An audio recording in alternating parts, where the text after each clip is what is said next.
Good morning, everyone. I don't know how many of you may be here yet, but if you are, go ahead and say something in the chat box or in the comments down below.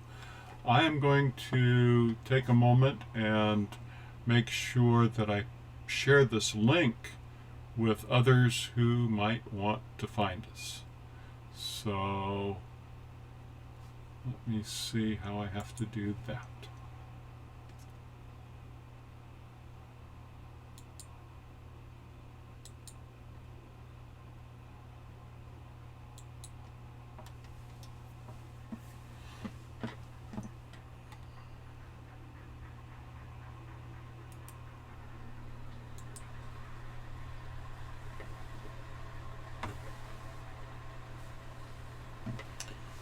Make sure that I don't have my speaker going so that I end up with an echo situation. As I recall, there's about a 30-second lapse or something like that. So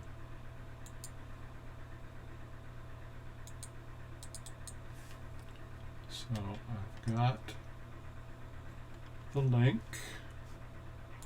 which I will now email.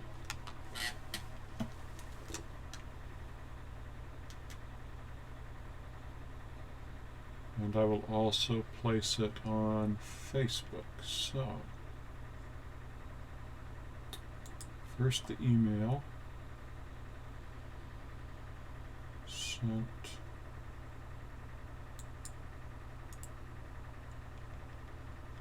reply to all.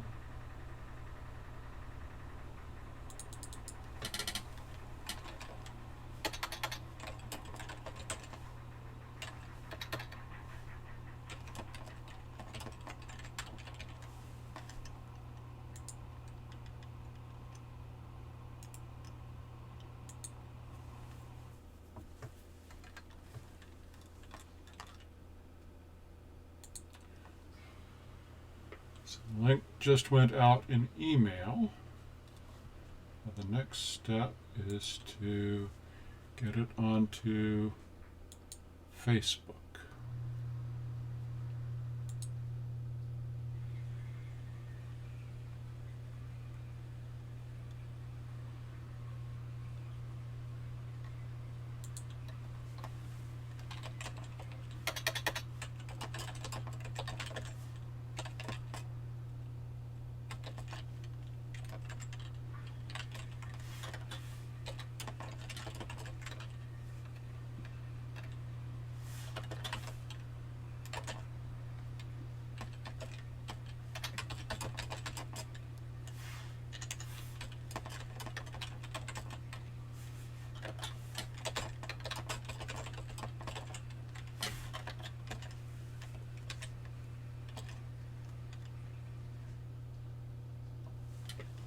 That's good. So posted to Hyattstown.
So I have no idea really who will show up.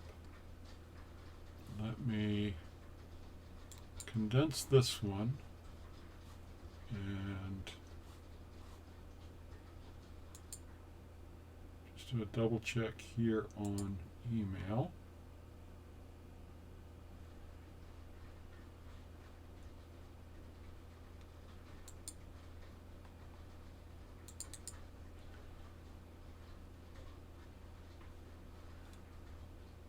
Google's worried because I just signed in using a different browser. How about that? Nothing else there, so close email. This looks good. And good morning.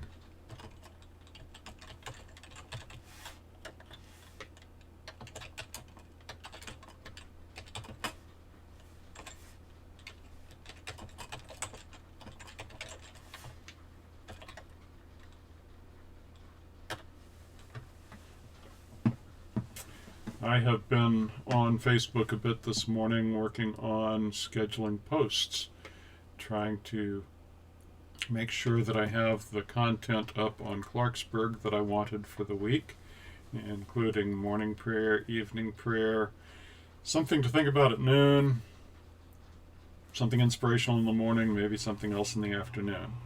So usually those posts go up 6 a.m., 10 a.m., noon, 4 p.m. I think one of them's going up at 2 p.m.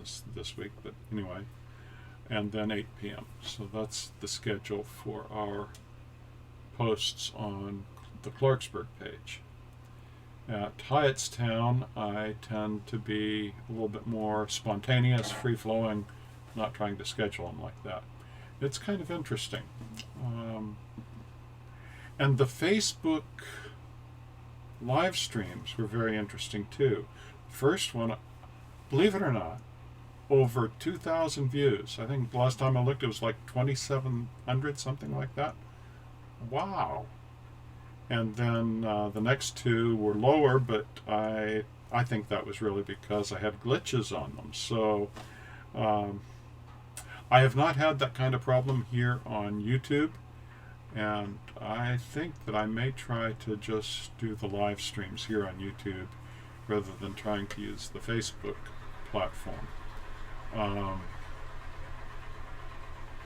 I think anyone who uses Facebook knows also how to use YouTube, and so I'll just put links there for this. And it's just easier. For some reason, the YouTube interface is easier to manage than the Facebook management interface. So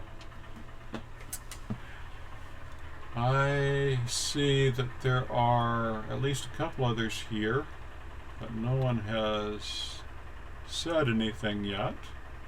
You do have to be signed into YouTube in order to make comments, and that's probably the only way that I'll have any idea what's on your mind.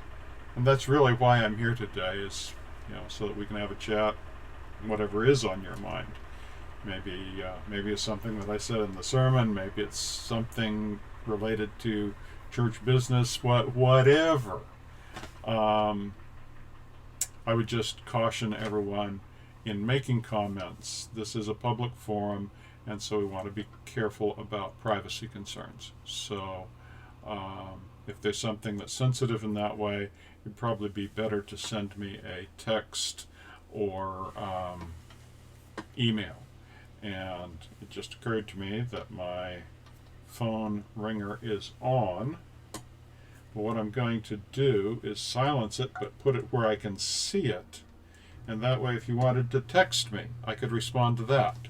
So there'll be another way of us having a conversation. You can log in and post comments here, or you can text me and I'll respond that way. And I'll just put my phone right here below the camera, and then I can see it if I get a text.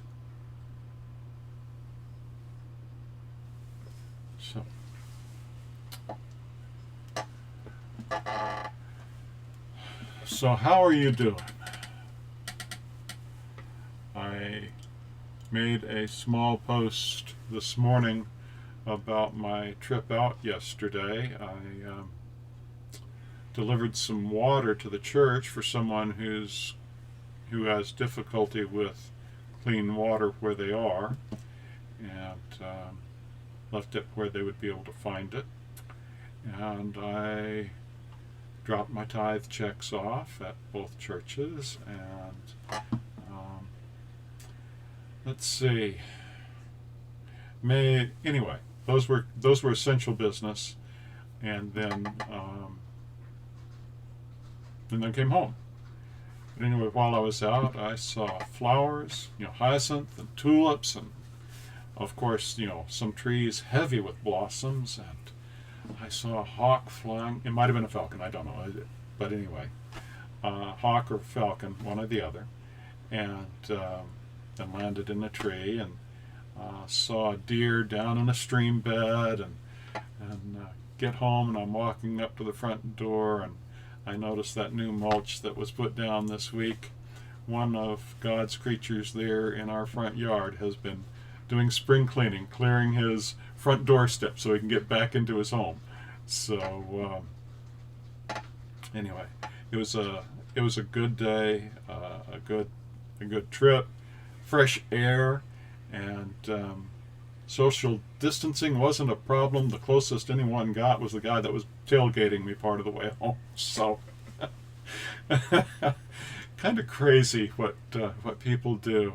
The roads were very, very few cars, but there were a few really crazy drivers. Some driving excessive speed. The guy that was tailgating me, somebody else just blew through an intersection ignoring the stop sign. It's crazy. Be careful out there.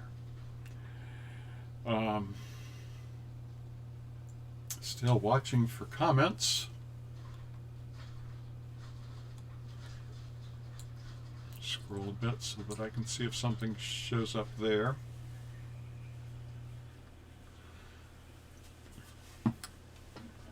Let's see. Not officially started yet, but I'm on, and officially starting at 11. So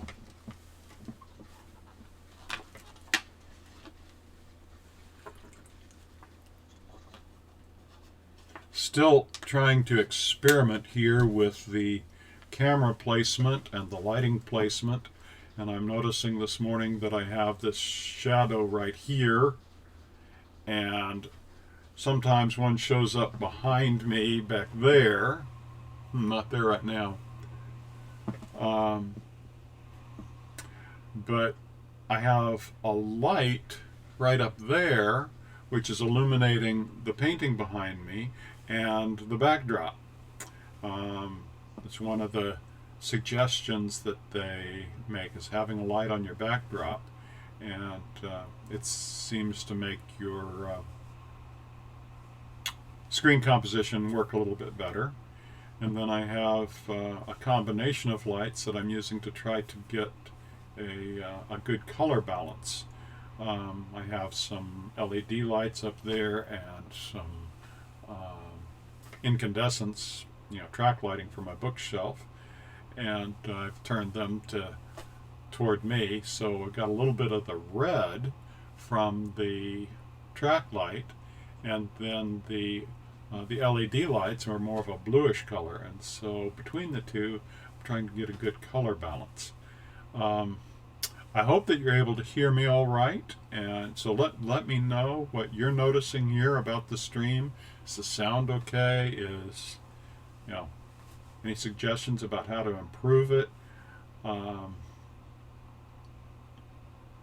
me some kind of feedback and I'll respond.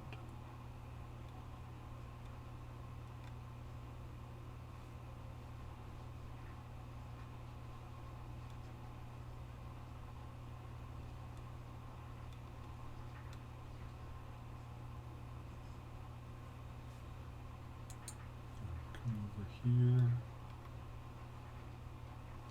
So I have two ways of watching this, I guess. I can watch it through my console, or I can watch it through the interface that you come into. There we go. Hello, Asha. Glad to see you, and thank you for the comments about the setup. How are you doing?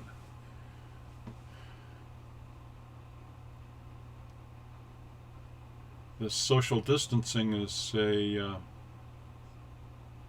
difficult time. I noticed someone talking about it. While it's important for our physical health, it's not good for our mental and spiritual well-being, and so we need to be creative on how we deal with those things. So glad that you could join us today, Asha.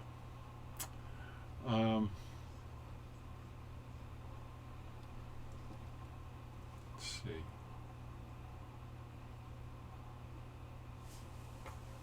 Maybe what I'll do is bring up a few things over here that I thought we could mention. I did make a bulletin for today, and in the bulletin, it should be posted on the Clarksburg website by now, and in the bulletin I provided links to each of the components of the worship service, each of the individual videos that I put up for today. Yeah, I agree, Asha. It has been pretty crazy. I saw in the news last evening about National Guard trying to turn back people that were trying to escape New York City. Almost reminds you of one of those old horror movies, Escape from New York. And then I saw from a friend that Jackson Hole, Wyoming is looking at a quarantine, nobody in or out. So I think right now they're waiting for the state to decide what the state wants to do, but they are seriously considering quarantining their town. So given what I am hearing through the medical sources that I have access to,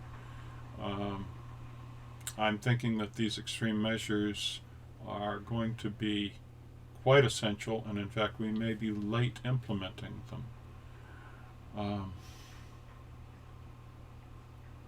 Anyways, I started to say something about the bulletin. The bulletin has links to each of those video components that I uploaded this week, and on the bulletin cover I used a verse from Lamentations. The full verse is, "The steadfast love of the Lord never ceases. God's tender mercies never come to an end. They're new every morning, new every morning. Great is thy faithfulness, O Lord."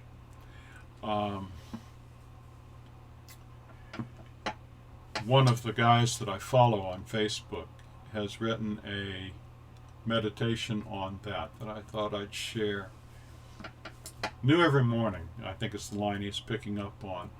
Are you tasting the dawn, the newness, the freshness of new life, of new beginnings, of being whole and being restored? We cease being the experts, the professionals, the ordained, so that we might begin again with God.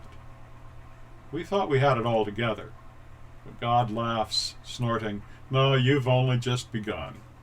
God's love is new every morning, like fresh bread as we begin again, manna in the wilderness, tasting as if for the first time the fragrance of God's presence in the ebb and flow of our lives. Change is the constant on this canvas of living. So as artists, we create with our Creator in the vast choreography of God. Such grace astounds me. It's written by Bob Holmes. He's a contemplative that I follow on Facebook, and I really appreciate the work that he posts.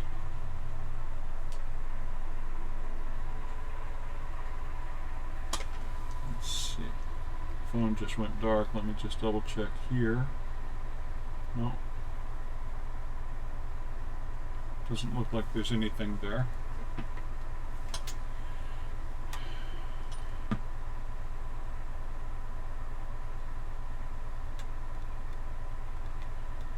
If there's anything on your mind, go ahead and make the post and I'll respond to it.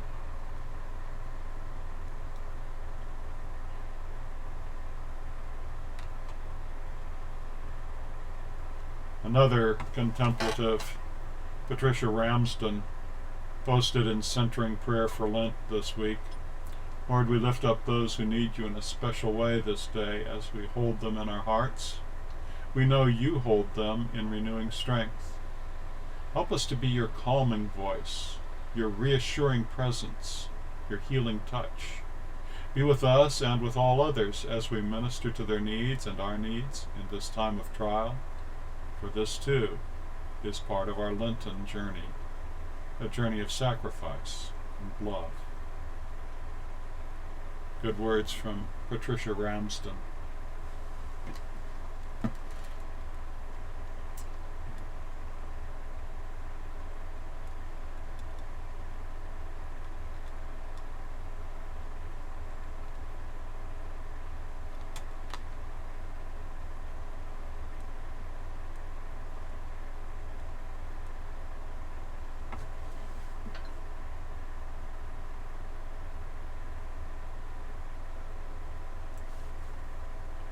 There is a storyteller that I follow on Facebook. She happens to be Jewish, but in her tradition, she tells the biblical stories, and as I understand it, she does it spontaneously. And she also writes some of her own poetry that she shares on Facebook. Her name is Jennifer Ruddick Zinikoff, Zunikoff, and she wrote this week, "Some homes. My townhouse home is a lovely home. I can stay there for days, even weeks, even months. Take walks, see trees. But some homes have no trees, nowhere to walk, no safe place inside to go. Months, weeks, days of hell ahead. Some have no house, others have no home." And our prayers are with those who have neither. They are indeed in one of the more fragile positions during this health crisis. I think of the work that Kazay Gadway is doing with the homeless and the Native American and the immigrants in New Mexico. And here she is, 80-ish, and continuing to be actively engaged in ministry to these at the margins. And she talks about in one of her posts about how the homeless there are afraid that they are going to die because they have no way of taking care of themselves, either even just washing their hands. And it's a very distressing time, a very distressing ministry for her. But I'm very appreciative of her faithfulness in it. Also appreciative of the creativity of some guys and gals that are trying to address this. I noticed that one had figured out how to make a portable hand washing station and have them manufactured inexpensively so that he could take them and place them in places for the homeless. And these hand washing stations have a 10-gallon reservoir, and then the gray water from washing their hands goes down into a tank, and then that tank, the washing, the soap, it kills the virus. So, but it's soapy water, dirty water, but it can be used for watering plants. So, a very well thought out little project. And so I don't know how many of them he had made, but there's ministry right there, creativity. I saw something else that someone was doing that I thought was highly creative. When I saw some school kids had taken their orchestra instruments and went to visit an elderly person, and just they stayed inside, and the kids sat up on the front porch and did a little concert for that person. Excuse me. Not ill, just have sinusitis, allergies, and springtime it's always worse. Excuse me. Wow.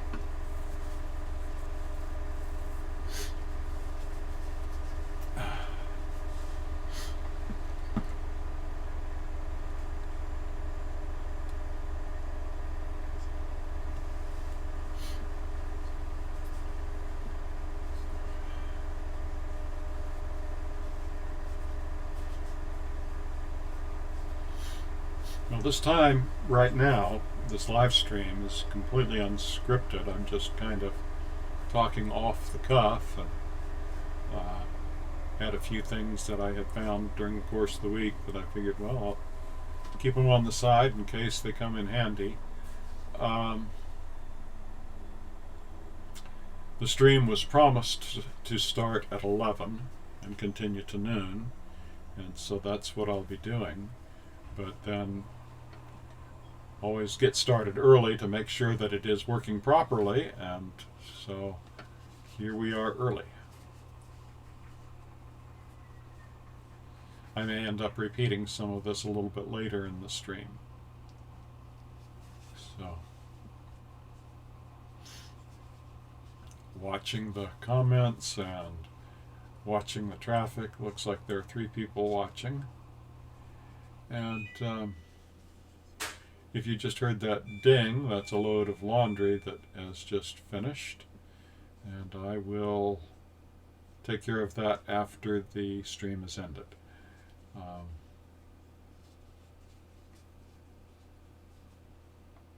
So.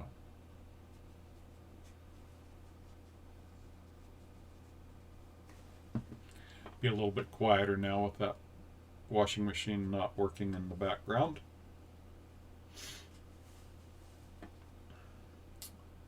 Reflecting on Jesus asleep in the boat and the disciples all concerned about the storm, and they wake him up saying, "Don't you care we're dying here?"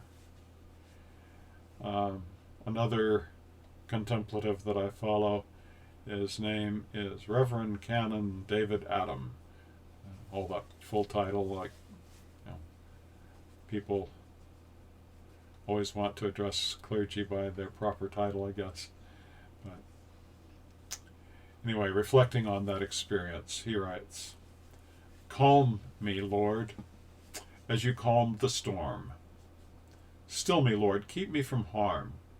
Let all the tumult within me cease. Enfold me, Lord, in your peace. Calm me, Lord, as you calmed the storm. Still me, Lord, keep me from harm. Let all the tumult within me cease. Lord, enfold me in your peace. This night and every night. Amen." An evening prayer. In the Celtic tradition has a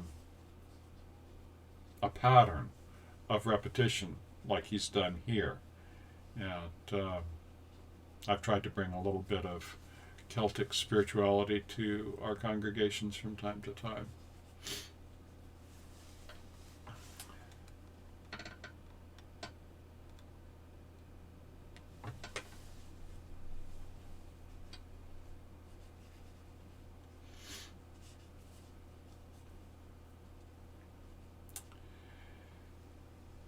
During this time, we are worried about what we might catch, worried about being carriers, and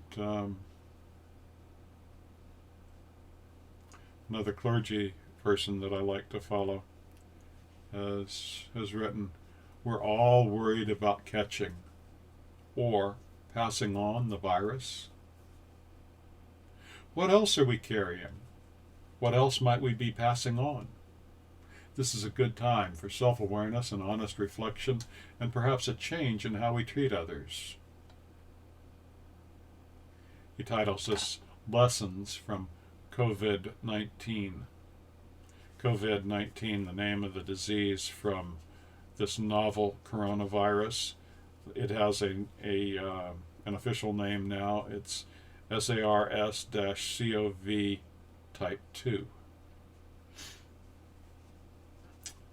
So anyway, Stephen Paul Cleaver posts this on his blog page called Dancing Faith. And he quotes a couple of guys. One of them is Richard Rohr. He says, all of us experience the absurd, the tragic, the nonsensical, the unjust. If we cannot find some way to transmute our wounds into sacred wounds, we invariably become cynical, negative, or bitter. If we don't transform our pain, we most assuredly will transmit it, usually to those closest to us. So, Stephen's reflection. We are so focused on the transmission of a virus, it has a name, COVID-19. We have some idea of what it can do, this enemy that passes from person to person, state to state, nation to nation. We see the damage, we feel the damage. And yet there's a lot more floating around out there than a virus. I had an exchange the other day.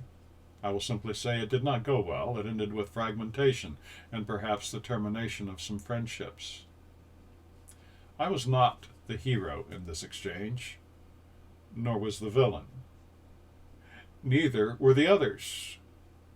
There was just so much in the air, anger perhaps or fear, and it struck me afterwards just how much we carry unaware, and how much we transmit unaware, and the degree to which we project unaware. Chastened by that exchange, I've found myself focusing on awareness, and I've started to ask myself some critical questions. At least they seem important to me. Where did this come from, this feeling, this thought? Did it come from someplace healthy and valid? Or did it come from someplace inside me where demons lurk and whisper? Do I really need to say anything at all? Really? Is what I am about to say or write, is this comment something that will actually help? Will it contribute? If I need to say something, how can I say it in a way that's not loaded? Even if what I'm saying is valid and appropriate, have I attached other things to the statement? Anger, fear, ego. If I were to hear or read my comment, how would I take it? What would be my take home? What is happening that I am learning? What is happening is that I am learning a lot about myself. I'm talking and writing less. Well, I'm still making mistakes. I still have my moments. I'm still having to make a lot of amends. Mea culpa, mea maxima culpa. What I hope is that with all these bugs flying around, the one I catch and the one I transmit is kindness. I enjoy Stephen Paul Cleaver's blog too. It's called Dancing Faith. Yeah, I thought David Adams' prayer was very good too. I don't remember if I've scheduled it for posting on the Clarksburg Facebook page or not.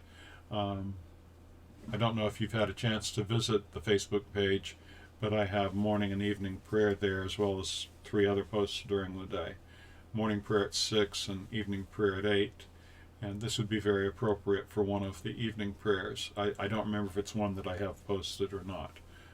But I've got it here, and I'll take a look. And if I haven't yet scheduled it, then I will get it into the rotation.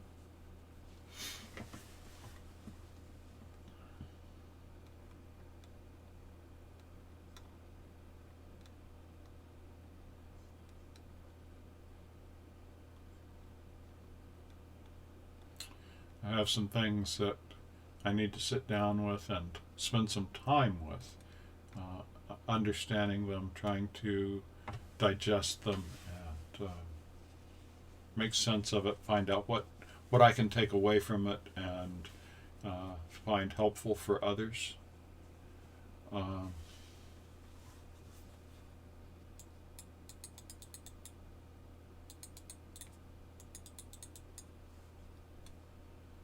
I'm changing the format of some things to make it a little bit easier for me to read.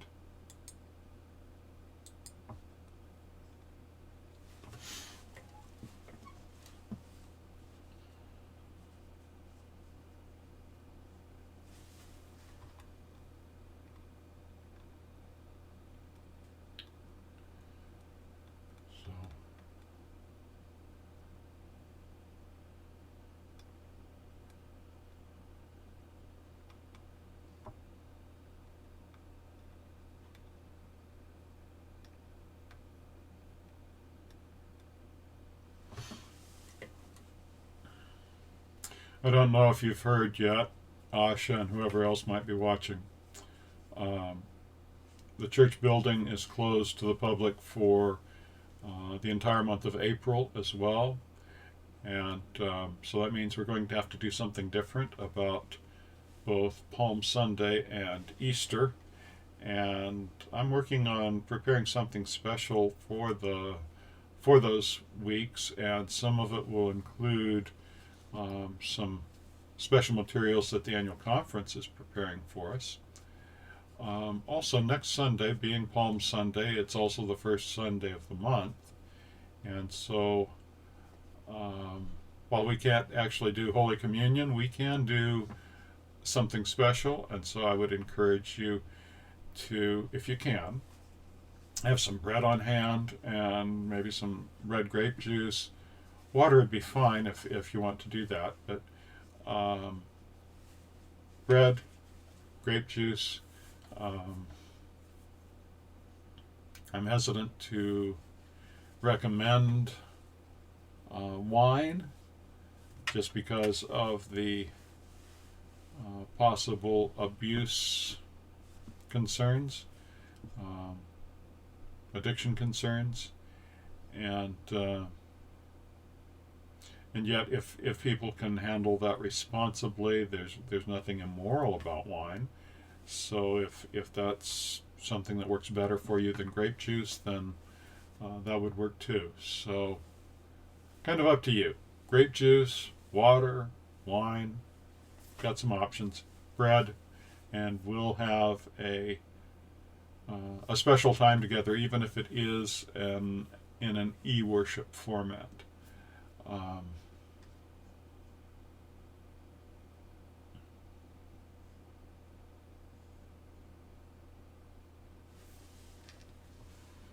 A good prayer for this time here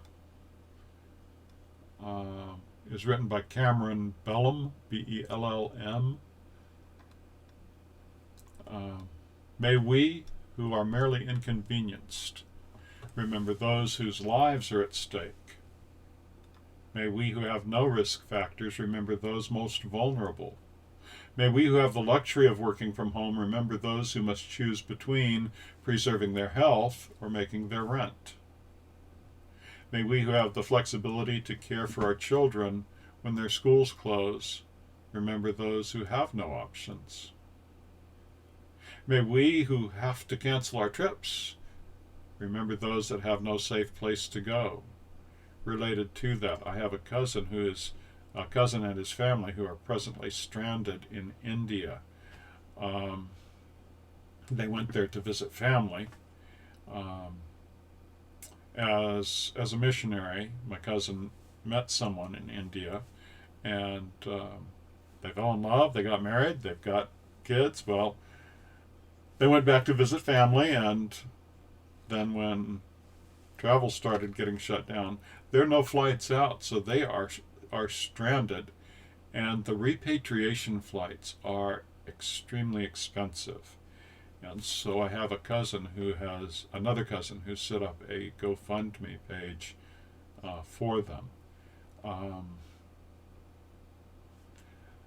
Sometimes it's more than just not having a safe place to go, like the homeless, but having someplace to go and no way to get there.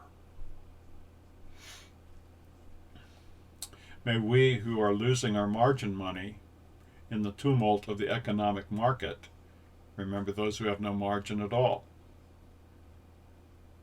May we who settle in for quarantine at home remember those who have no home at all. As fear grips our country, let us choose love. During this time when we cannot physically wrap our arms around each other, let us yet find ways to be the loving embrace of God to our neighbors. Amen.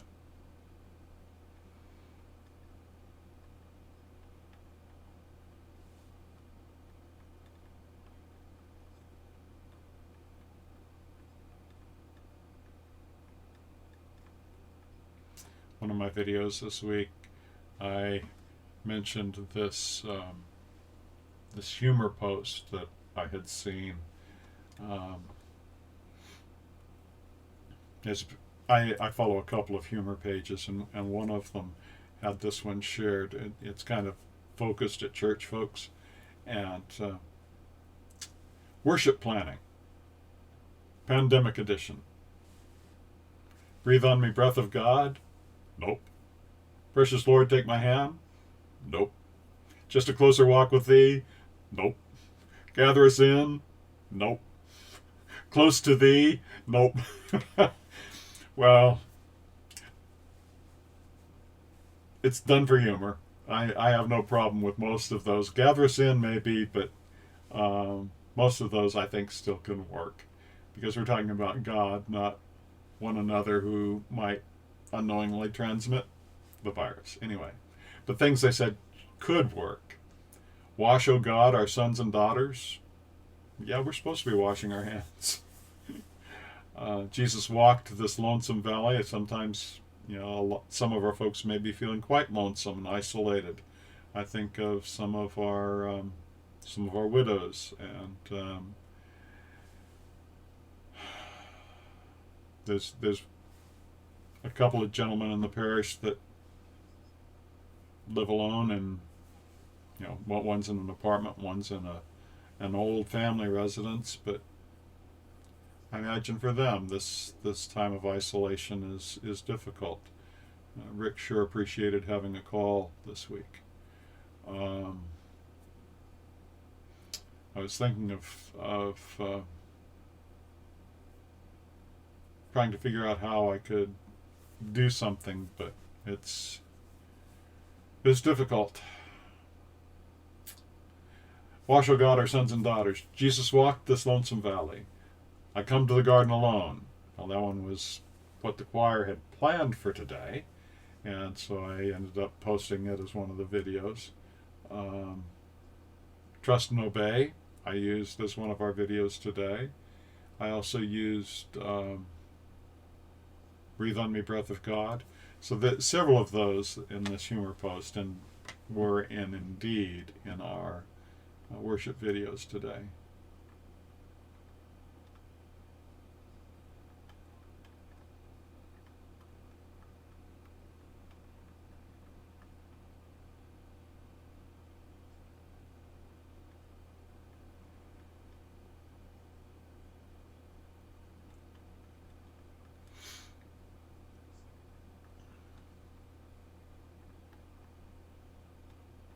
Also used some of the seldom sung verses from "Oh for a Thousand Tongues." The full, I think it's the full list of his verses, Charles Wesley's verses for that, are found on page 58.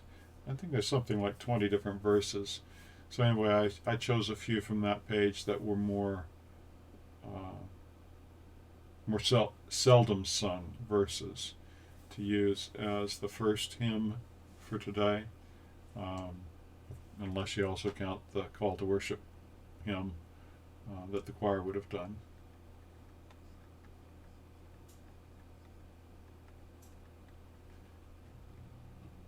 And in the sermon I talked about a post by Kerry Newhoff. He talks about things that he thinks are going to happen in the church, that this virus has just accelerated the process. Changes like online giving, and that we will be using social media more so that we can be equipping and encouraging one another throughout the week. And can you see that flashing in the background? Battery's gone dead on that light, so I'm going to fix that.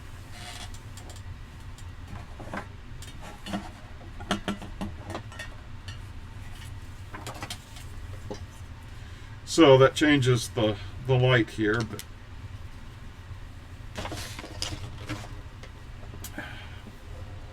a little bit darker, but I guess it's still acceptable. Let's see. Yeah, I was talking about Kerry Newhoff. He believes that in the future all churches are going to be using social media more, so that we can equip and encourage one another all through the week. And staffing for online work is going to become important to the church. And those that can't afford staff, that part of it is going to be a bigger part of the pastor's load. And then recognizing that digital is more effective than most of our other ways of connecting. You reach more people. I don't know if you heard me say, Ash, at the first Facebook Live video that I did, there have been nearly 3,000 views on it, 2,700 the last time I looked. And then, that's amazing to me. The subsequent videos were down from that, but I think that's because there were glitches in them and they dropped off before the appointed time. But digital, you reach more people more quickly. Recognizing that the internet can be not only a backdoor where people leave the church and go there because they just want to consume and not be that connected.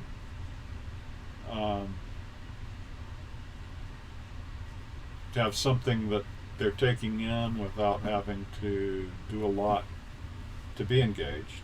Not only can it be that back door where you experience people moving out from the church, it can be a front door where people who are just exploring or maybe a little bit timid of coming to church, maybe they will find the church there first, and once they become comfortable with it, then come in the physical front door. It can also be a side door where, as we go out into the world during the week, maybe we're away for a week, like on a vacation or a business trip or something, and yet we still can stay connected. So seeing the internet not just as a way that people have left the church, and that is true, they have, but also a way of actually being faithful to our mission, what we understand we're about, the process of sharing the good news with the world and making disciples. He also talks about digital giving, being able to make your tithes and offerings through digital means, online banking. Most of my bill paying now is through online banking, and I just schedule it and it's done. I don't have to worry about it. There have been a couple of times I've gotten burned. I did something wrong in the scheduling, and then it ended up being late. But when you do it right, it's very effective, works very well, and that's mostly how I do things. I very seldom carry cash, and sometimes I have to go hunting to find where I left my checkbook last. So if others are anything like me, and here I am, a geezer, if others are anything like me, then we really ought to be looking at making other ways possible for people to give, because Christians really are, or should be, the most generous people in the world and most ready to help others in time of need. So, some trends that Carrie Nieuwhof sees, and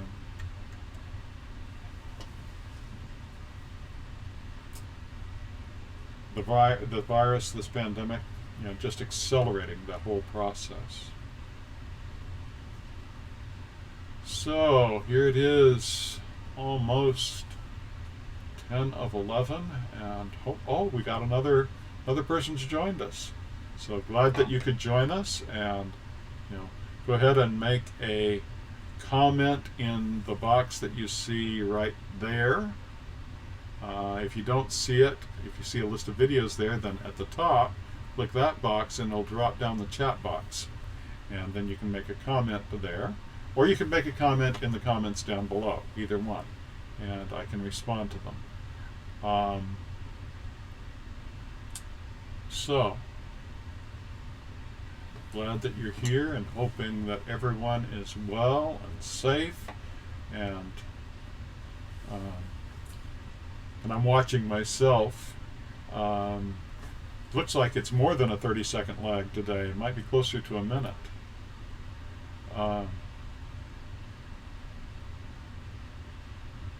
Anyway, glad that you could join us, and whatever's on your mind, that is why I'm here. I've been sharing a few things that I have seen during the past week that I thought were very good, and I just didn't have any other good way of sharing them at this point. That's one of the things about preparing for Sunday. You can find a whole bunch of stuff that you want to share, and then try to figure out, okay, this is the essential part, and everything else I have to just leave aside. Sometimes that's difficult, and so I've got all of this material that I can share. So primarily, I'm here for whatever's on your mind, and I'll respond to your comments or questions or whatever you have to say. And rather than just have a lot of blank space or dead air, I've just been kind of rambling here and sharing some of the things that I had collected. And I've got a little bit of a dry mouth, so I'm going to take a sip of water here.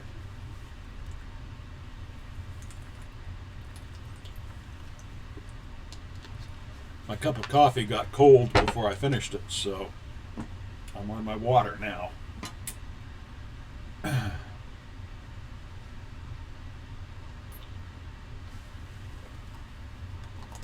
Check my phone, just make sure nobody sent me a text.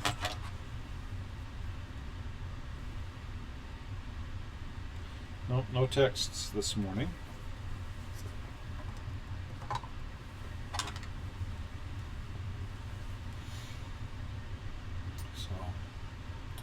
If you log into YouTube, then you can make comments either in that comment box or chat box over there, or in the comment section down below, either one.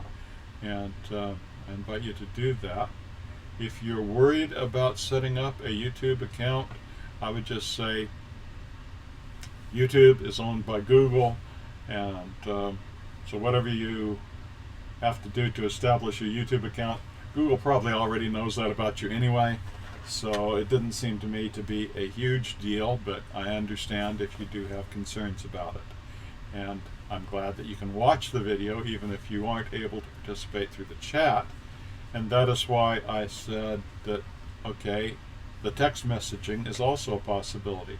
If you want me to respond to something, either a question or a comment, send me a text and I'll respond to that too. So I have several ways of communicating here today.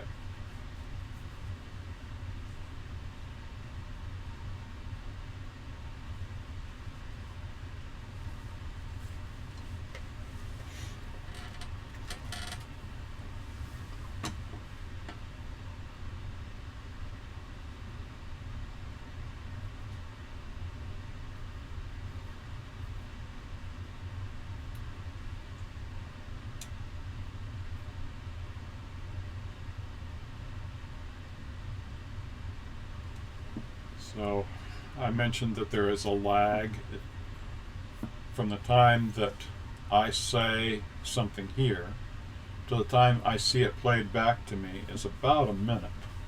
So from the time you make your comment to the time I see it, it's probably going to be on the order of 30 seconds or so. And so just expect a little bit of lag there. And I'll respond to it as soon as I see it.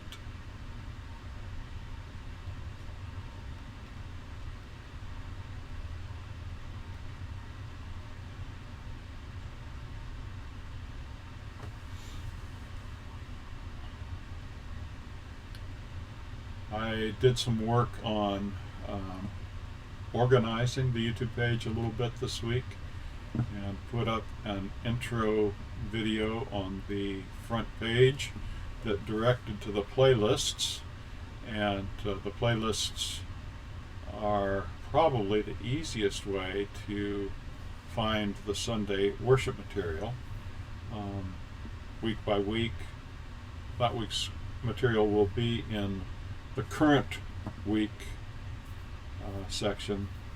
I think it says HUMC, CUMC, current week worship, something like that. So that's where you'll find the current videos.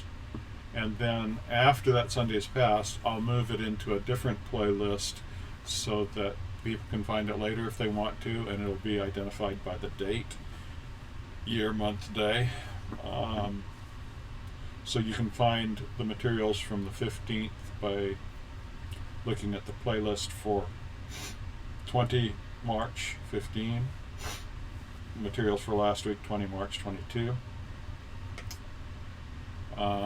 So far there's just two other playlists besides the current and those two, and those are playlists that I have put up recommending other channels that I think are good channels to follow, and recommending specific videos that I think we ought to be aware of. Like there was one from one of our bishops that I put in messages from the bishop. I think it's something like the title of that playlist.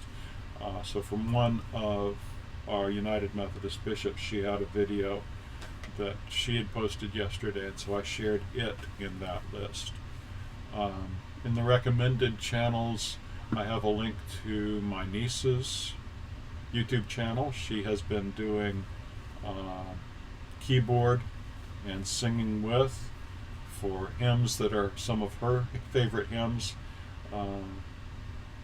And I'm remembering a lot of those hymns from my own childhood. Cherie is still a member of the Church of the Nazarene. I grew up in the Church of the Nazarene, so we have a lot of common hymnody in our blood. And so anyway, her channel is there. There are a couple others that are musicians. There's one fellow that does keyboard accompaniment, and I think he has the lyrics on the screen as well. A big channel, lots of things there.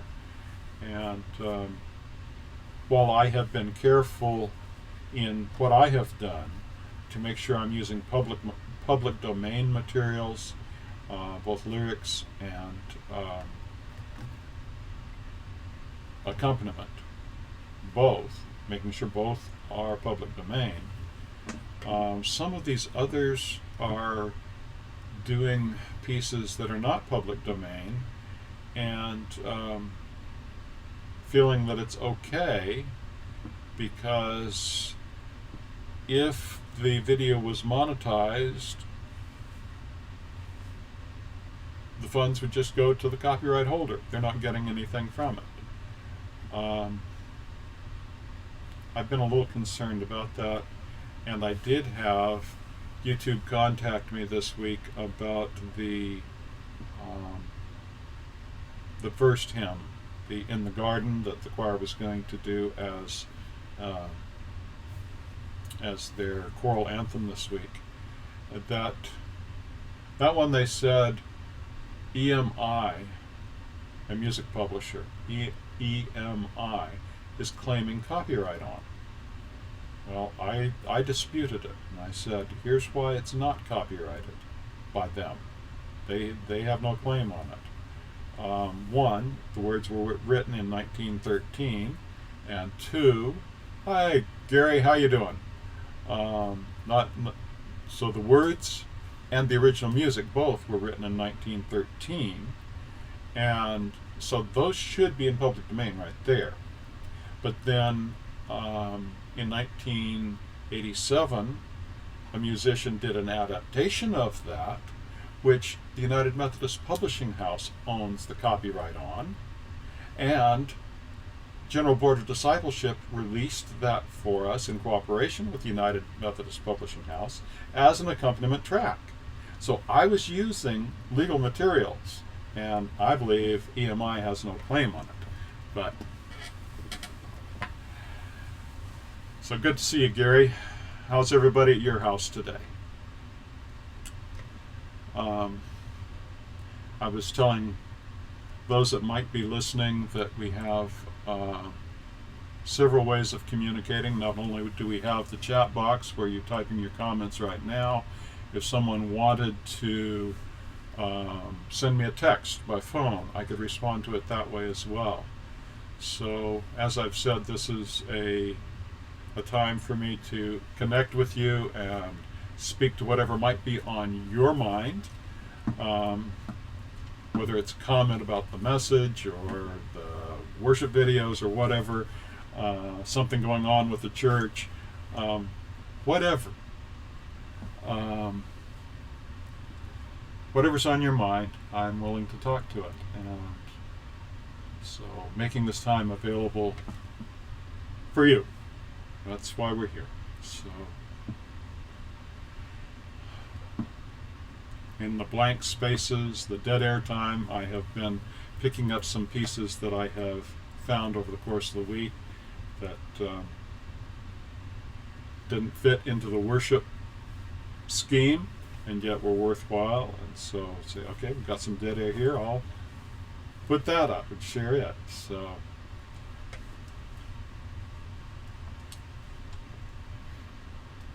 I was talking about some of the playlists. The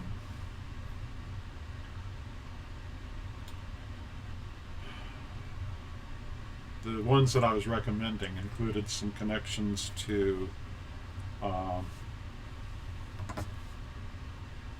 various musicians, including my niece, including a fellow that does accompaniment tracks with words on the screen.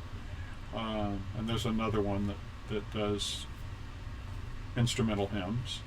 So those are there. And then, anyway, there's a few other channels that I have recommended as being some you might like to follow. And then the other playlist was important messages from either our bishops or other denominational agencies. And so those are a couple other playlists that you'll find. Otherwise, you'll have the playlists that are the worship materials week by week, and after today I will move these videos from this week into their own dated playlist, and then I'll start populating this list again for next week. Tried to do some cleaning up on how the page presented, and you know, I'm still learning this, and I hope that it is manageable, navigable,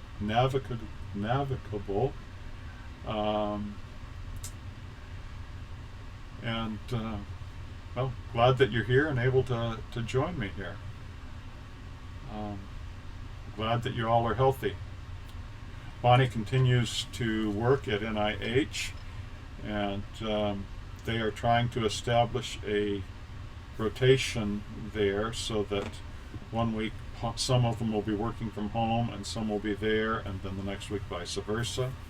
But she's getting, as head of her department, she's getting called upon to be there next week, even though it would have been her turn to be at home next week. Anyone who's in healthcare is at much higher risk of exposure. And so we are doubly concerned about that, because if she's exposed, she could bring it home unknowingly, then I'd be exposed, and then I could take it to somebody unknowingly. And so I'm being very conscious of making sure that that doesn't happen. We have folks in our parish that are high risk, and some would say that I'm high risk. 67, overweight, and some heart stuff going on.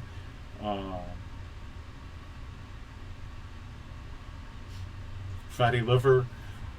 There are some health things that that put me in part of that high risk group too. On the more positive side, well, I've been really working this year, and so from 240, now I'm down to 233 so far this year. So I'm moving in the right direction. And then one of my heart meds is actually supposed to have some beneficial effect for folks that might come in contact with this virus. And while one heart med, one class of heart med called ACE inhibitors, ACE, that can actually aggravate the virus's complications. That's not what I'm on. I'm on a different one that actually seems to have a beneficial effect. Now, these are in experimental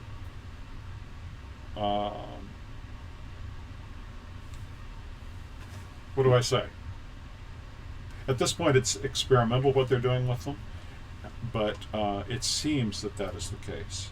And so that's good news. And this particular one actually seems to be more likely than the one that the president latched onto this week. Yeah, I agree, Gary.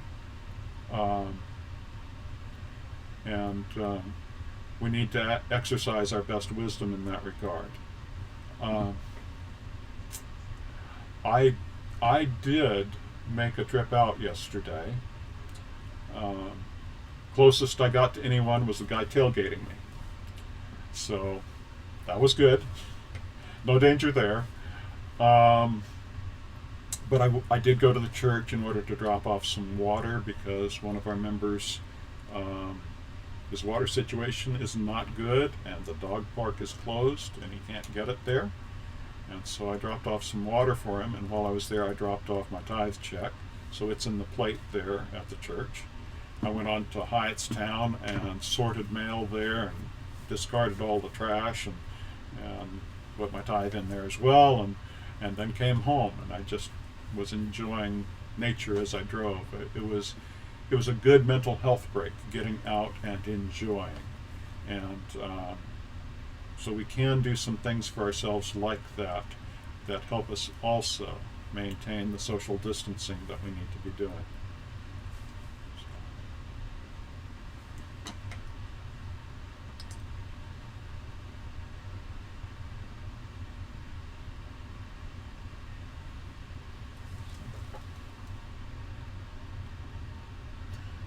Looking down to see if there's any other comments below. It looks like everyone's that has commented so far has done it in the chat box, and that's convenient for me because it's right beside the screen and easy to see. So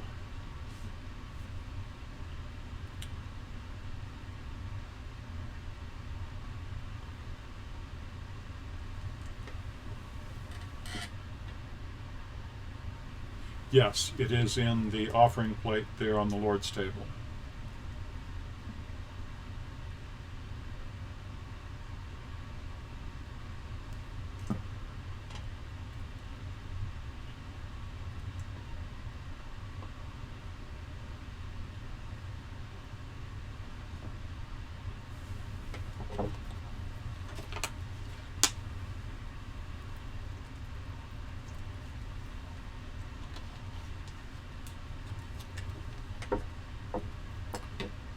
Yes, Gary.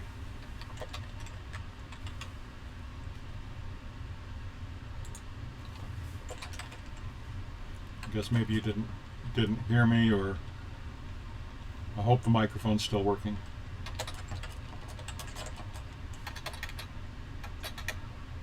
Okay, you did get it.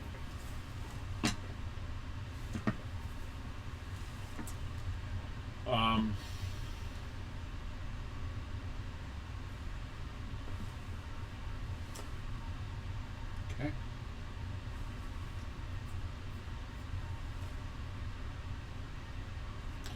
One of my previous videos, I mentioned the icon that's behind my right shoulder. It's obviously an icon of Good Friday, and how it came about that I have it. When Bonnie and I made the trip to Europe, we visited a church in Istanbul. It was called Chora, C-H-O-R-A. Of course, that isn't how it would have been spelt at the time. That was in Greek, but it meant the church outside the walls. A beautiful church full of intricate mosaics.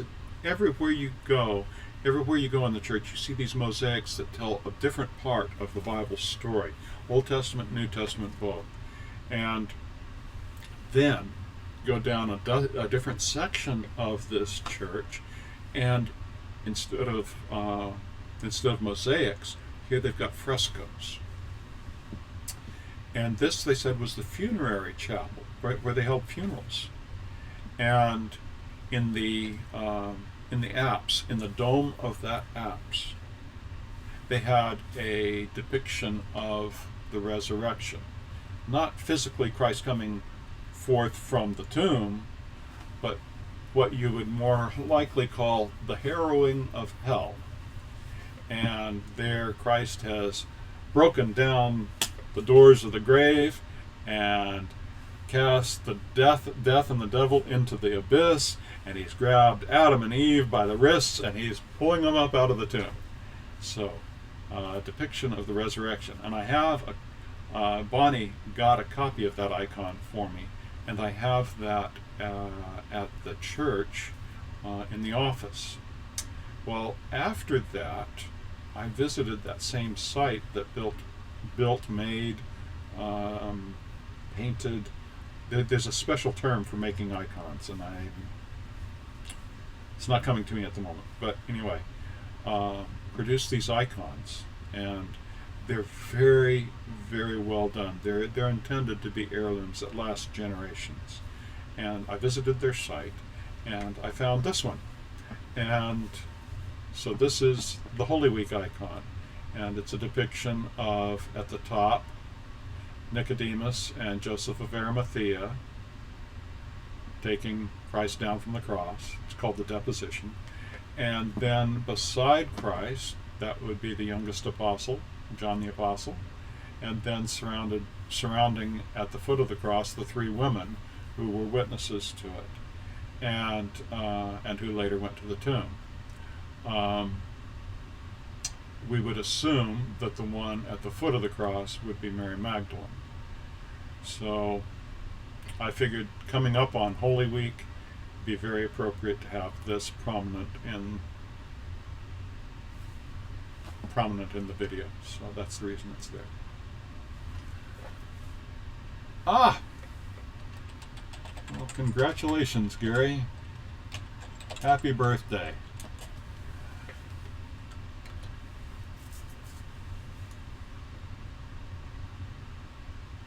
Weren't able to get together with folks and celebrate like you normally would.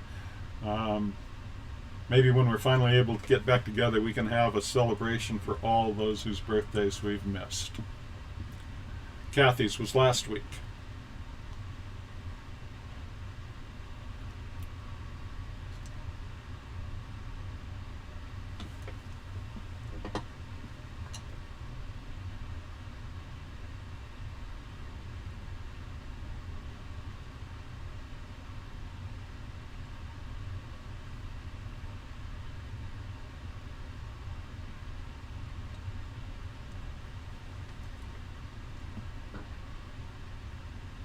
I noticed that icon's a little bit out of focus. if you'd like, I can reposition it so you can get a little bit better view of it. Just let me know if you'd like me to do that.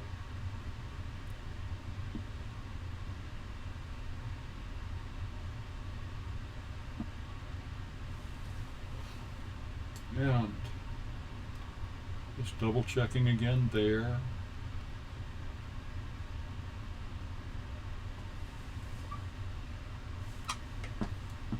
Yes, get a closer look at it.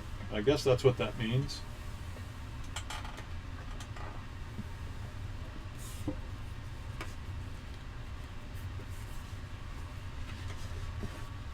Let's see if you can see it better here. It's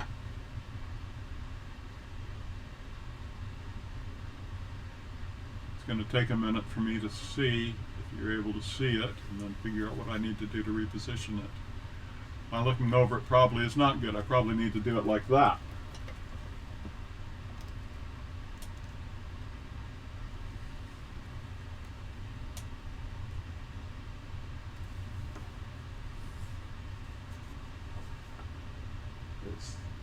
And like I said, it takes about a minute to show up on the screen for me. So hopefully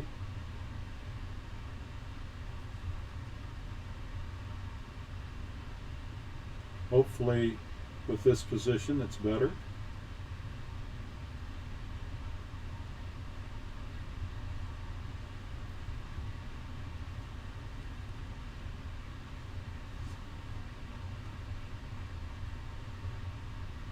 Get it straightened up here.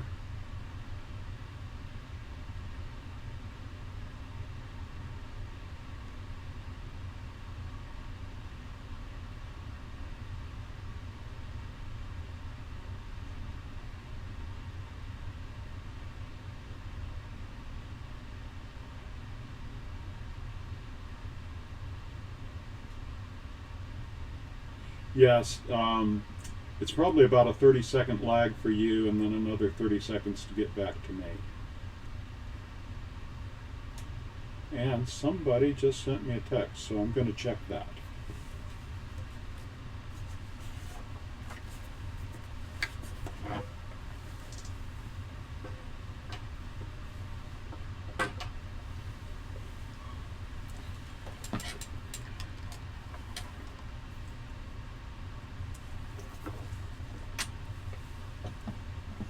Ah.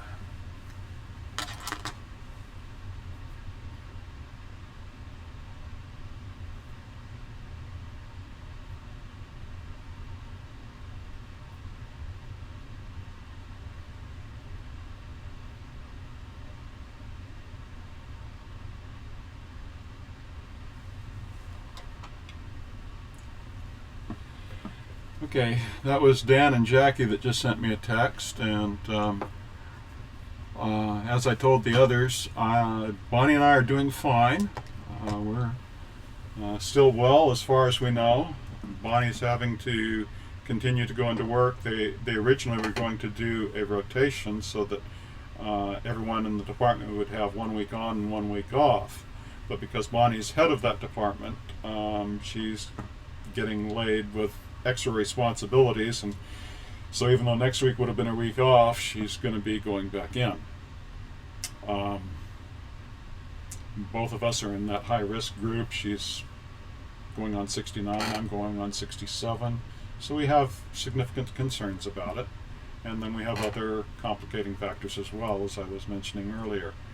But so far as we know, we're healthy and glad of that, and trying to stay that way. And one of the things I want to make sure of is, if inadvertently she connects with it at work and brings it home, then I've been exposed. And then I could inadvertently expose someone else if I go see them. And I don't want that to happen. So I'm being extra deliberate not to have those contacts. We just can't afford to transmit it like that. Isolation is terrible for the psyche, but it's absolutely essential this time for these these physical health concerns. And so not making the physical connection with someone is the most loving thing that I can do at this point. So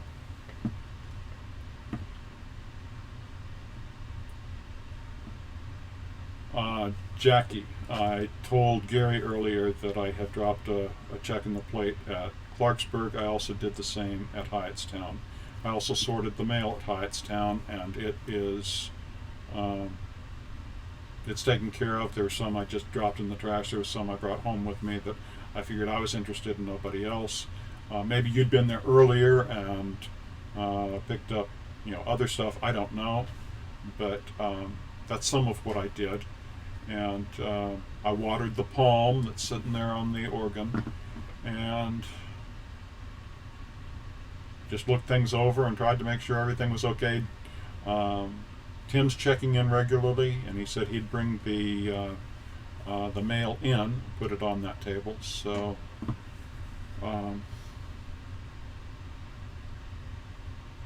yeah, there are a number in our parish who are alone, Gary, and Rick would be one, and Stephen would be another.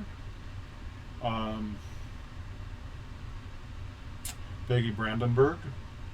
I shouldn't have said the last name. I'm sorry.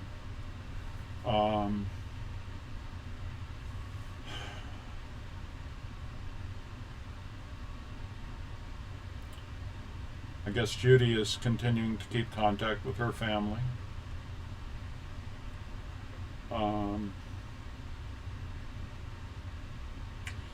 Steve and Pat say their kids are taking care of them, and that's good.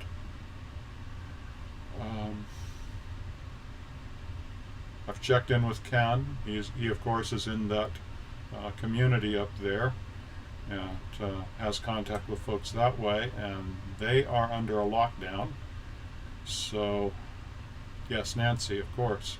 I don't know if Bob and Jen are checking in with her. I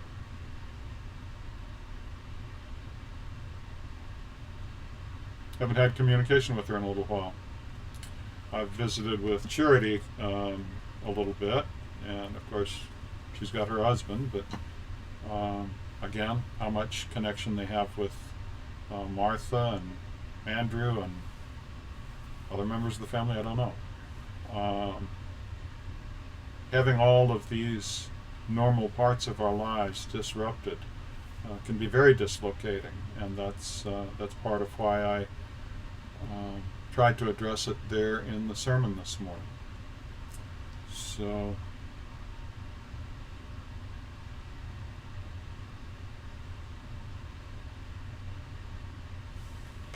shared some things with Asha earlier. Let me scroll through and see what else that I have while I'm waiting for your notes. Apparently, the chat box is only visible if you have a YouTube account. I'm not 100% certain on that, but that might be the case. So those that are watching without a YouTube account may not see the opportunity to chat, even if they wanted to.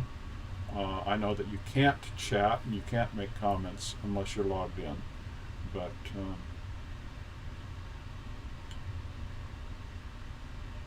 how about this? In the great lights of the night sky and its unbounded stretches of space, I glimpse the shining of your presence, O God. In the universe of my soul and its boundless depths, I look for emanations of your light. In the silence of sleep and the dreams of the night, I watch for jewels of infinity. In the silence of sleep and the dreams of the night, I watch for the shinings of your presence. A Celtic prayer from Sounds of the Eternal, and I want to say that that's John Philip Newell. I'll have to double check that.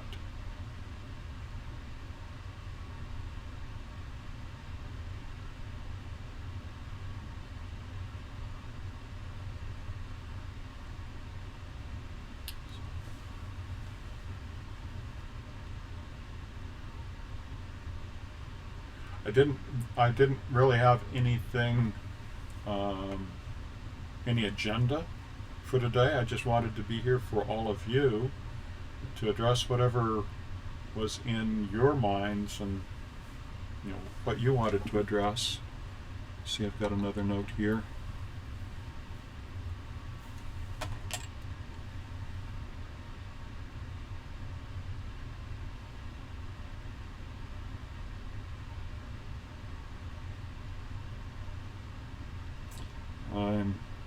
I just got your note, Jackie, and yeah, I was there yesterday, so the check wouldn't have been there when you were there Friday anyway. So I thought it looked like somebody had tried to do a little bit of sorting of the mail. So sure, let me do that. Like I said, I'm pretty sure it's John Philip Newell who wrote this. Sounds of the Eternal Occultic Psalter. That sounds like one of his titles. And what I will do right now is put it in the comments below. So if you scroll down, you'll find it there, and anyone can then copy and paste.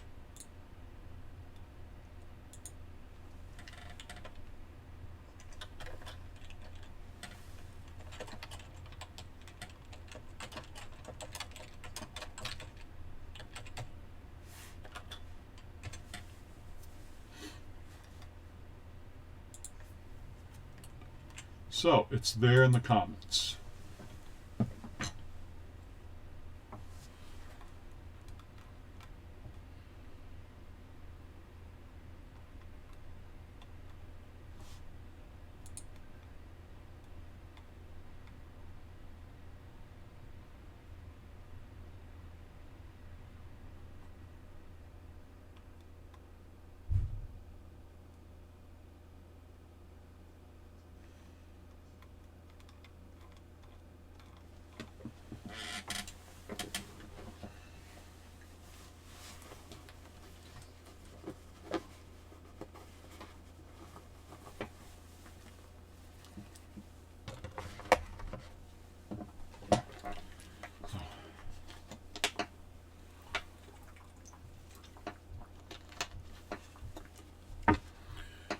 I mentioned earlier the Facebook Live attempts that I had made. The very first one, last time I checked, had over 2,700 views. It boggles my mind. The next ones, the views haven't been as high, but I think that's probably because there were glitches in it. And the first one was a longer one, and the next couple got cut off more quickly because of problems either with my interface and use of it, or with Facebook's being able to receive it, having too much traffic. I don't know. But in any case, there were glitches, and so because of that, I think probably that's why it didn't have as many views. But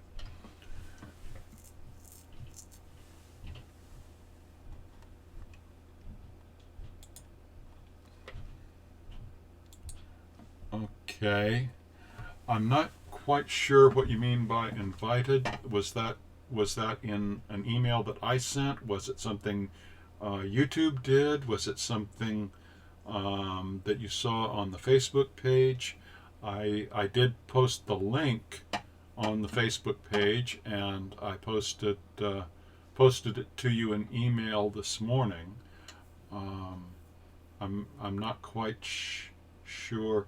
Oh, if you no, you said you got an invitation to subscribe. I'm not quite sure what that means. And here I am touching my face, one of the behaviors they say we need to quit.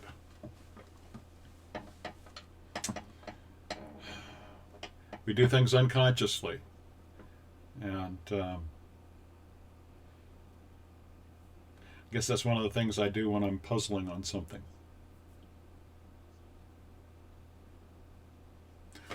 Oh, was that why you were watching that it popped up a click box? That's interesting. That's interesting. I didn't know that YouTube did that, but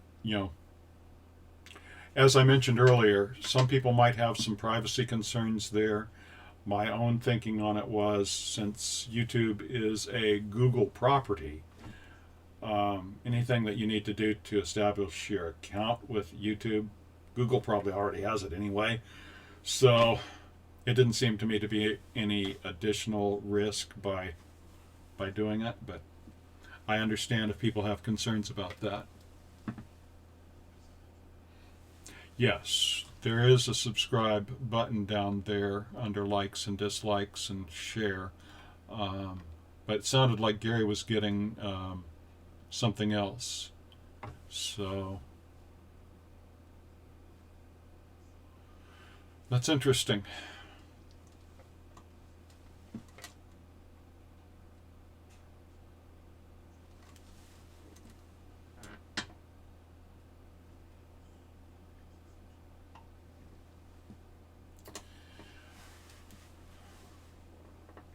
Just as an aside, nothing that's really significant. Yes, Gmail is one way that the YouTube accounts can get created. They also had something called Google Plus, which ended just over a year ago now, I guess. And it was kind of a competitor or an alternative to Facebook. And my family had been using that. They felt it was a little bit more privacy centric than Facebook had been. But when they notified us that they were going to discontinue Google Plus, well, we migrated. My family, extended family, migrated to a different platform called MeWe, M-E-W-E. Some of them are still on Facebook, but they've got issues with Facebook. And, well, anyway, if you had the Google Plus account, that also gave you a YouTube account. I just never did anything with YouTube until this year. And then I started experimenting with making videos a couple months ago. And it was through involvement with a different channel. And it's a tech-related stuff that I was doing. So I'd had a little bit of experience making a few videos, but then doing this, it's become much more intensive, and trying to be much more conscious of a lot of aspects of production. I've had no training in video production or anything like that, just stuff that I've tried to pick up and learn from others. And excuse me. So we had a webcam that we had originally gotten for Bonnie's mom, so that Bonnie and her mom could do Skype, but they never did. And so after a year and a half, I just brought the webcam home, and I'd been sitting here doing nothing. And so I said, well, I'll put that to use. And I have a tripod already, and this background was a background that had been used at a church play a couple of years ago, and so I had that. The lighting, I have track lighting from my bookshelves, and that's part of my lights. And then to get a better white, more blue in the light, I had some shop lights, little LED shop lights, a string of them made by Ryobi that I have set up on one of the bookshelves up there. And so that gives a better color than just having all that red from the incandescent on me. So it wasn't like I had a lot of financial investment to do this. I had a lot of things already on hand, and just trying to set up a studio that would work and give a respectable final product. So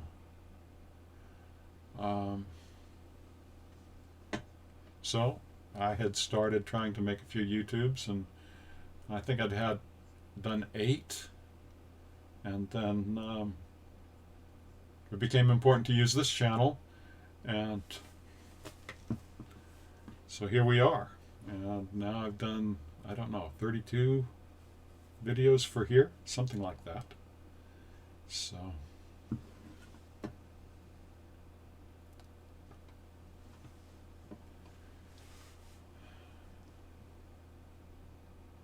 What else should we talk about?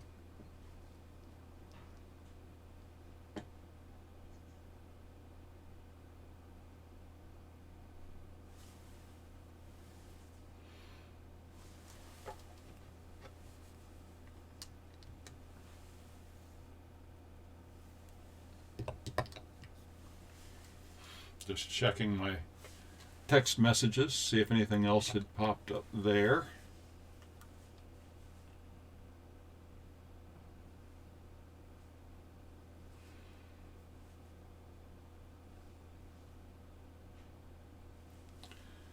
So, as I mentioned earlier, you can either make comments in the chat box, you can send me a text, I can respond to that. We've had, at peak, I guess about 5 people on. I don't know if people have come and gone, but okay, Gary, well, have a good day, and keep staying safe. We'll look for you again.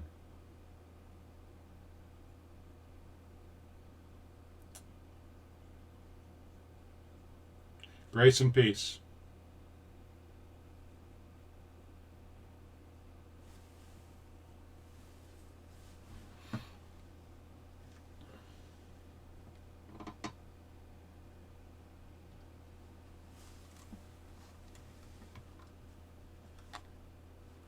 Well, there's a blessing here I could share with all. May God hold you through the storm. When you feel like everything around you is shaking, may God steady your soul and still your heart. May the noise of the approaching tempest be displaced by the quiet whisper of God's presence. May you not know God's nearness through the fierceness of the gale and the crashing thunder until all is stilled again. May God's grace guard you. May Christ's comfort caress you. May the Spirit's strength enable you. Have a good day, Gary.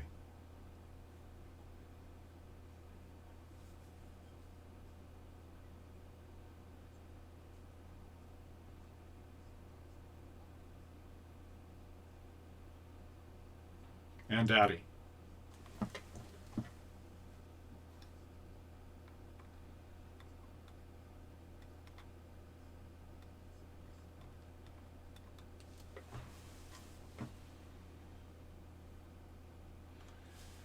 So, looks like I lost a couple people right then. Are you still here, Asha?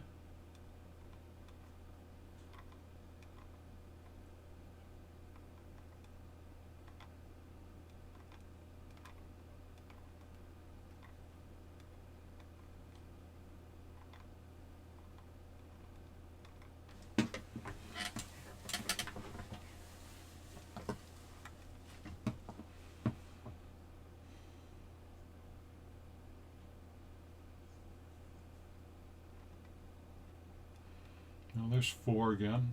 Okay. If you just joined us, welcome. Glad that you're here. We've shared a little bit back and forth, and as I've mentioned to others, you can, if you log on, you have the opportunity to comment in that chat box. If you don't see the chat box at the top, there should be a box that'll expand the chat box, and then you can make comments there. Or you could make comments in the comment section down below, or you could send me a text and I'll respond that way. So several ways for us to communicate. Glad to hear it, Asha. Trying to, as I said, trying to find the things that are good and helpful, and then not everything can be done at once.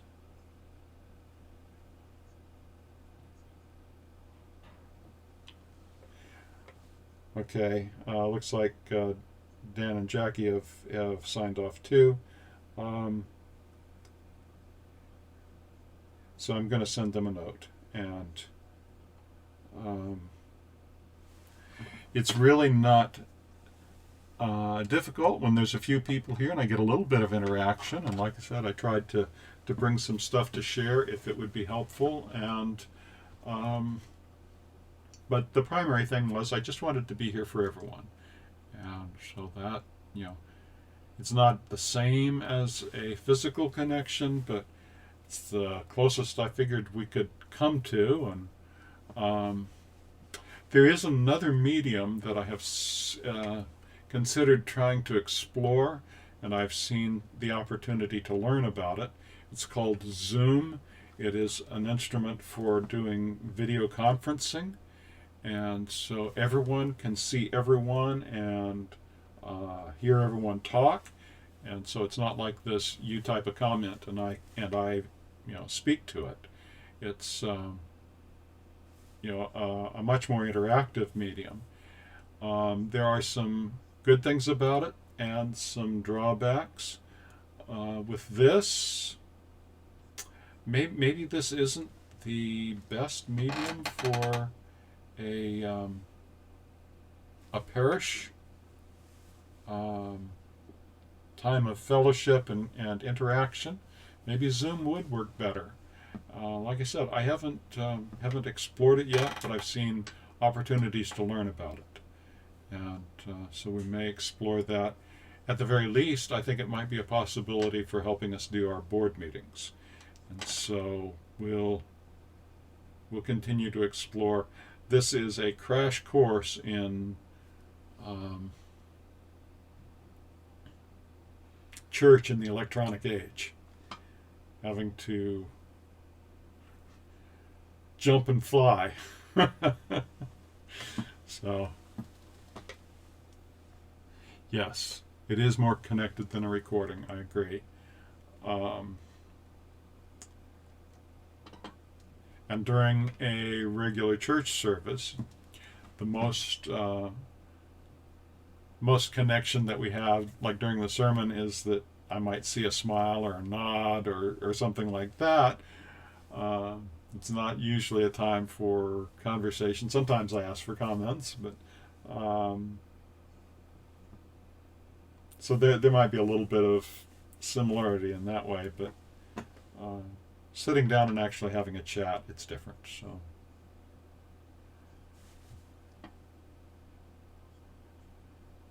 So we just keep on trying to learn and figure out what's going to work best. So, noticing that I messed my hair up at some point. So, one of the disadvantages of having a mirror right in front of you. So, get self-conscious.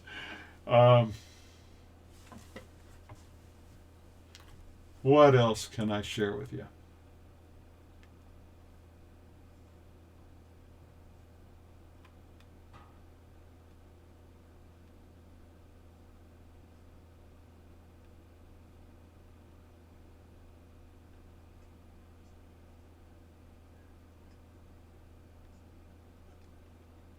I saw this, and now I don't know from whom it came. I can find it again, I know, but I can't give proper credit for it. So I'm not going to share it right now. I'll find out who it was, and then see if I can share it that way. Let me see if I can find out real quick.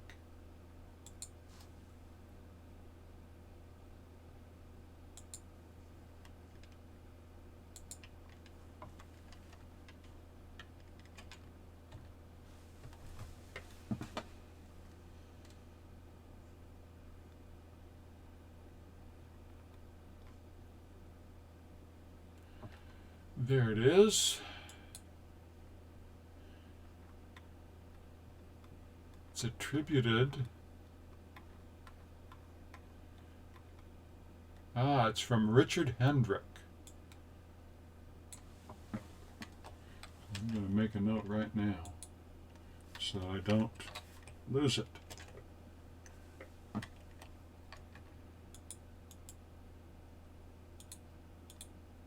This is from Richard Hendrick, called Holy Insomnia.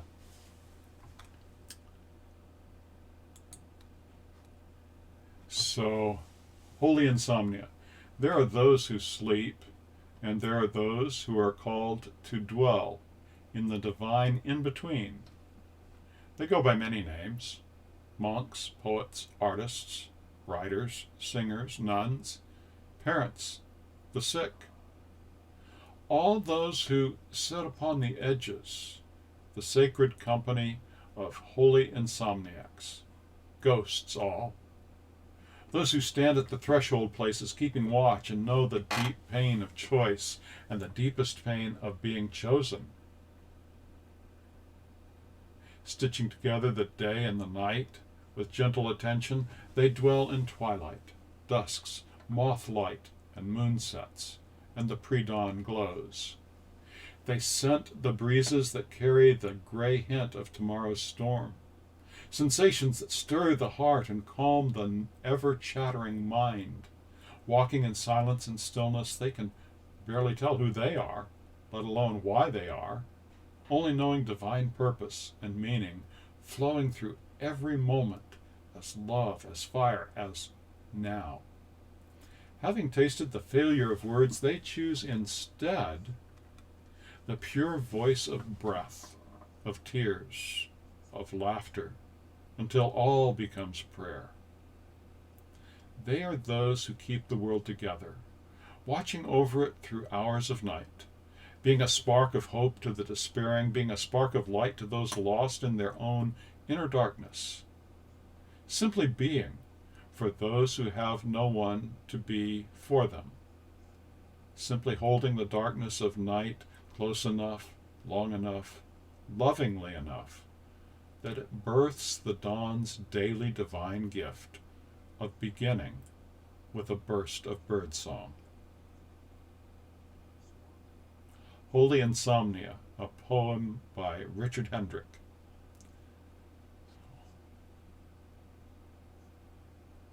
For all those who do not or cannot sleep in these troubled times.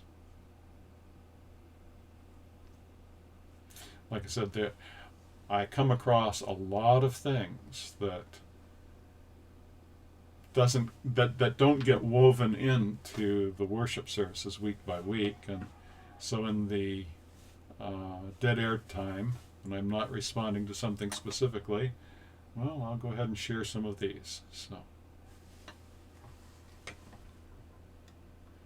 just a few still watching, and we're coming up on 12:15.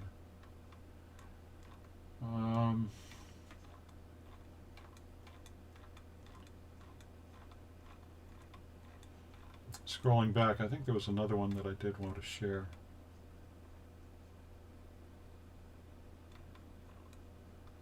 Shared that.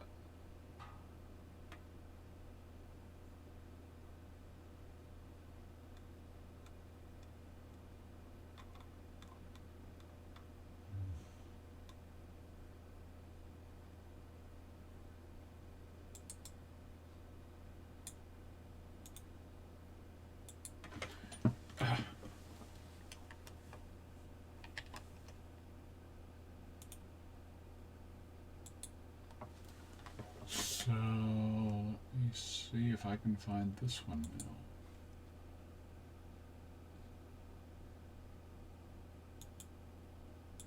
I don't like to share things without giving proper attribution.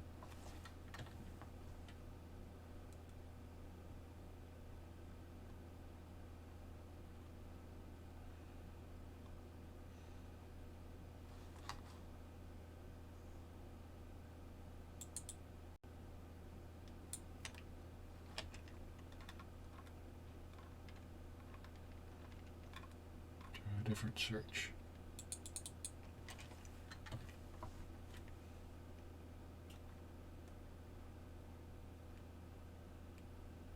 Oh, that's from Bishop Karen Oliveto. That's who shared this one. She shared a verse from Psalm 121. I lift my eyes to the hills. From where will my help come? My help comes from the Lord who made heaven and earth. It's from Psalm 121.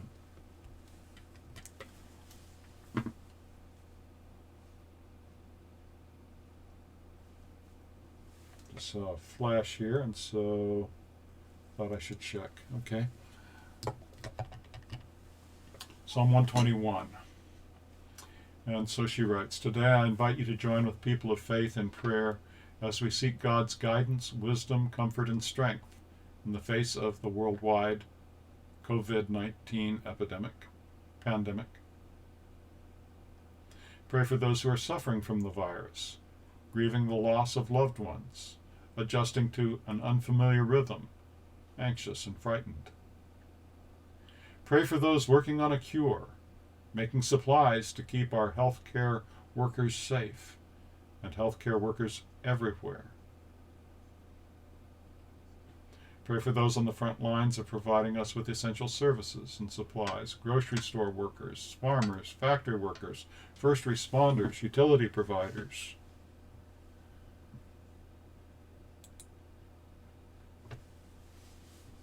Pray for those who have lost or will lose their jobs and businesses. I saw that unemployment applications were up thousands of percent. Pray for government leaders as they enact bold decisions to keep us safe. Pray for the church, that we may rise as the body of Christ to care for our neighbors in their time of need. And pray for one another, that the bonds of community we share will be strengthened, even as we are separate from one another." Good outline of prayer. Intercessions.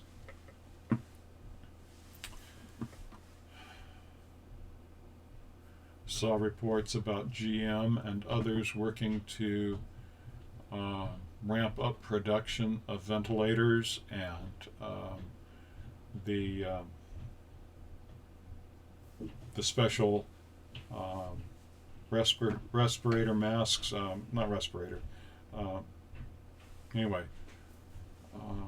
particle masks. They're designed to screen out something like 95% of anything that could be airborne. That's why they're called N95 is their quality.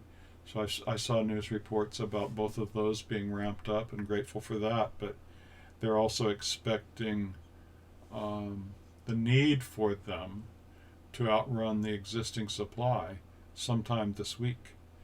And there's no way that the production can be ramped up fast enough to meet the need. So already doctors and nurses are having to make very difficult decisions about how to provide health care. I saw a report of one doctor who was sacrificing his own safety and well-being in order to continue to provide care.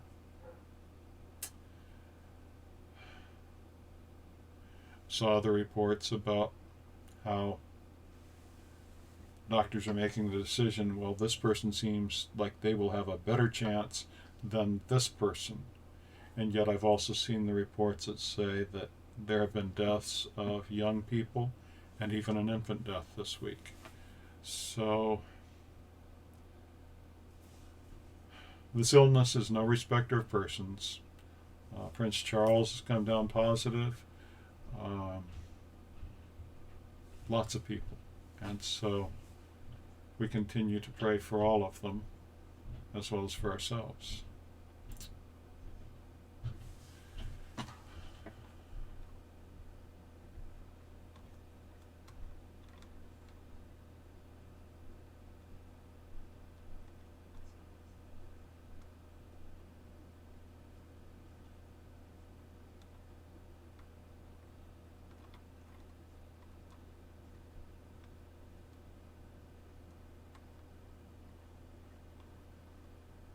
Let's see. Just scrolling through once more to see if there was something else here. I think there were some things that I had saved, but not on this particular text file. So, amen, Asha. Amen.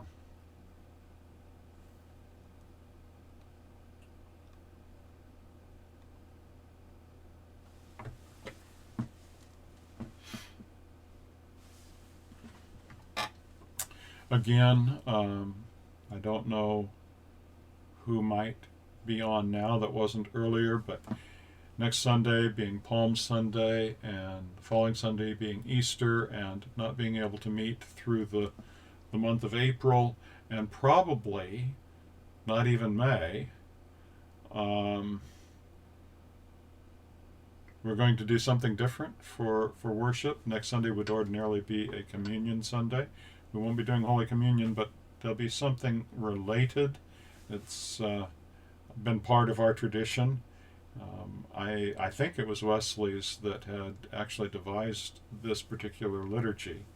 So if you will have some bread next Sunday, and if you'll have grape juice or water even, or if you can do it and feel inclined to do it, then red wine,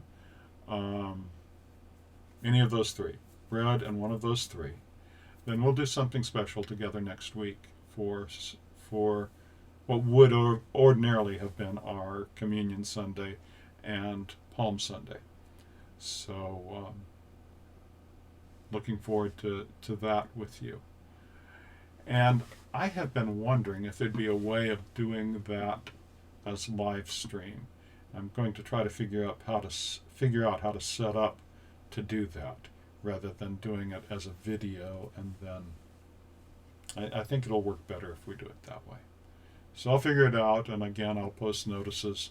I posted links on Facebook and sent out email this morning with links. And the live stream, I think, will be again at 11 o'clock, just like this time. I will probably do videos again, but the live stream part of it we'll do again at 11 o'clock, just to be consistent. And I think that's what we'll do, is have that part of the service be a live stream. So we'll have an agenda next time, rather than it being a free-flowing chat. And Asha, if you have an email, maybe Kathy has that. If so, ask her to send your email to me. Maybe she's already done so and I'm just not aware of it. But I can send you the links too. I sent out an email this morning with links, but I think Kathy has a more full list of those that can be contacted by email. So if you're among them, just have her send that to me too, and I'll send you links directly as well. And maybe Kathy's watching and she's thinking, I already sent that to you, Dave.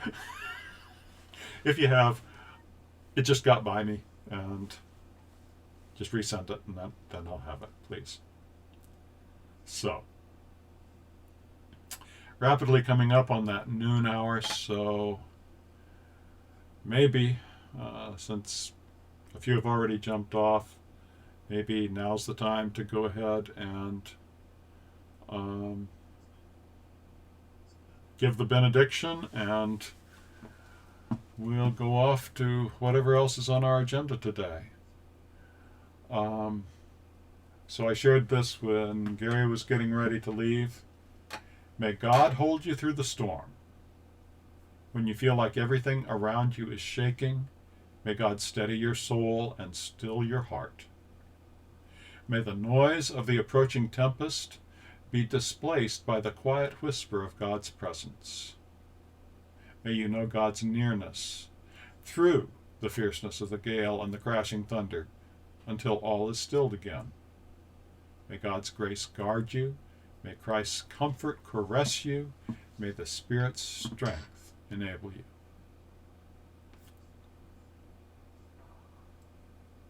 So with that, I'll conclude my part of the stream, and if any of you have anything else you want to say, now's the time.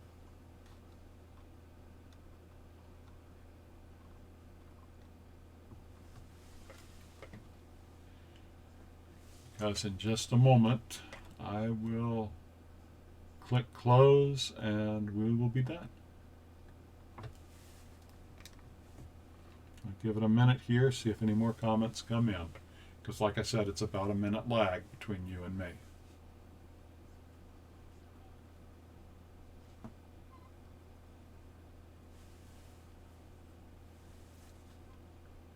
Thank you, Asha. You too. Greet your family for me. Bye.